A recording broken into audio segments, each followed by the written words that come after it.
guys. Filling in for Malika Andrews, I'm joined by Anscape senior writer David Dennis Jr. and our NBA champ, Kendrick Perkins, joining us right now. And guys, let's just get right into it. This past weekend, Luca decided to close things off with the Lakers and stay on the villa with his new boo. That is a Love Island reference for everyone who doesn't know. LA inked him to a 3-year, $165 million extension that ties him to Tinseltown through 2028. And that leaves the Lakers with plenty of future flexibility to build the roster around Luca going forward. Here was President of Basketball Operations Rob Pelinka on the moves made by the Lakers this offseason.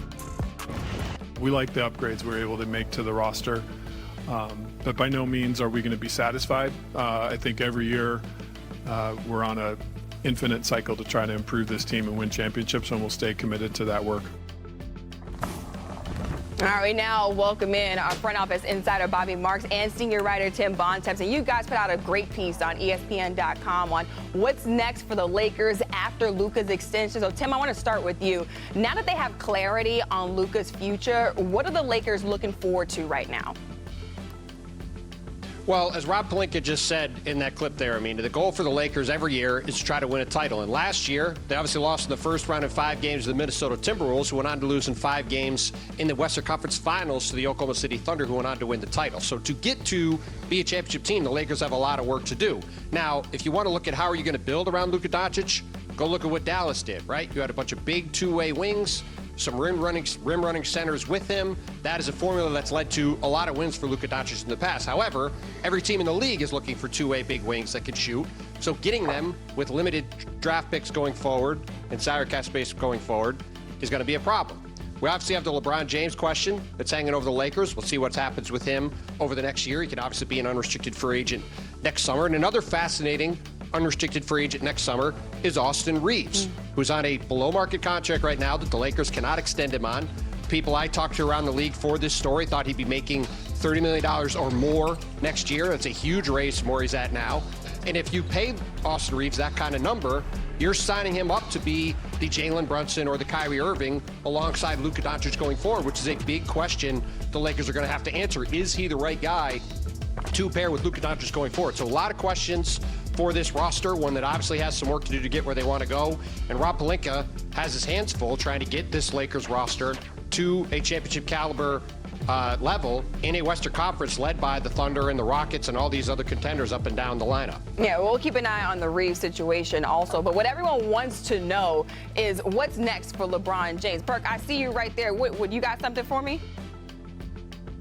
I do, because yes, Luca signed the extension, right, and he's going to be there for a while, but he also expressed that he wants to win the championship with the Lakers organization, and the key word that he put in there is that he wants to win now. So I'm going to talk about the now.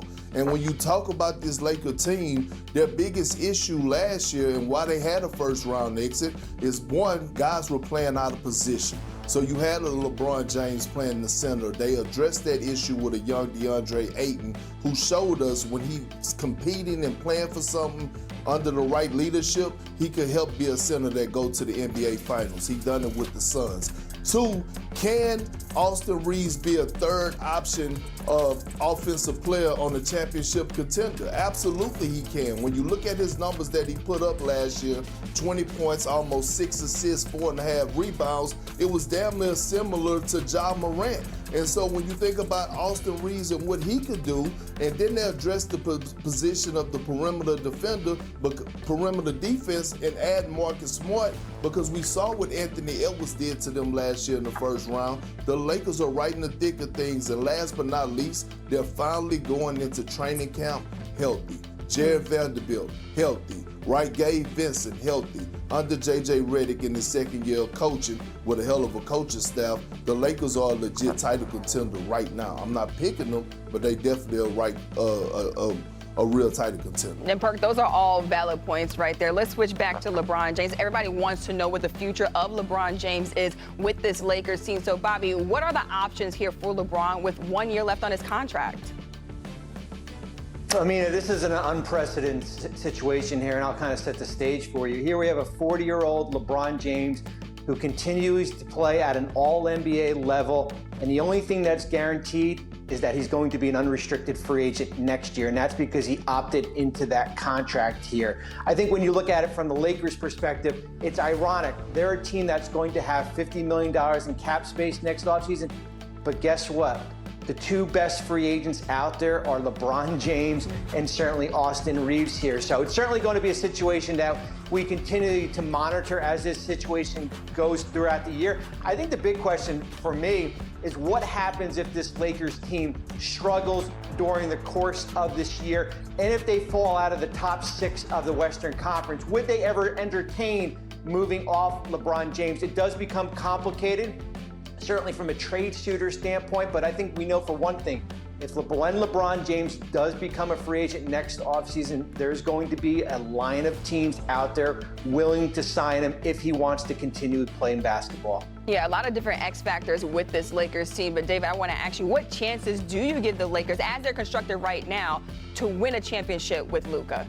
Unlike what Perk said, I don't think they're going to win a championship this year. I don't see them as contenders this year. I mean, you can talk about all the things they've added. You can talk about the Aiden. You can talk about the Marcus Smart. They still got bounced in 5 games pretty handily by Minnesota Timberwolves team that's not better than OKC, that's not better than Houston, that's not better than Denver. I don't see the Lakers entering into the top 4 with what they have. You can talk about Reeves and Luca and LeBron. Somebody's got to play defense back there. And Luca can, looks great and all that stuff, but that doesn't mean anything in terms of how he's going to look defensively. There's a lot of stuff I need to see from this Lakers team to believe they're contenders this year. I just don't see it. Now, going forward, Bobby brings up a good point. The way that you build teams that for the Lakers traditionally has been pretty simple. You get a star, Kobe, Shaq, even Magic, or LeBron, you get one of those guys, they come to the team, and then you build around them, you get your stars later. You get an Anthony Davis, you get a Pau Gasol, you get a Metta World Peace, you get that.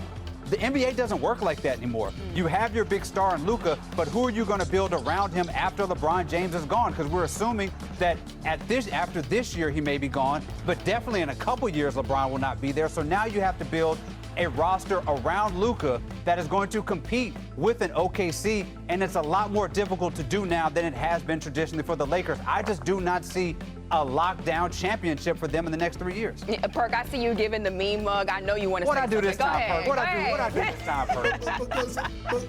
Because I'm asking, go and get a former #1 pick who's just knocking at the door of his prime, and DeAndre Ayton is not adding a piece that values, that fits around Luca, a guy that could be a lob threat, a guy that could be a pick and pop guy, a rim runner that they need.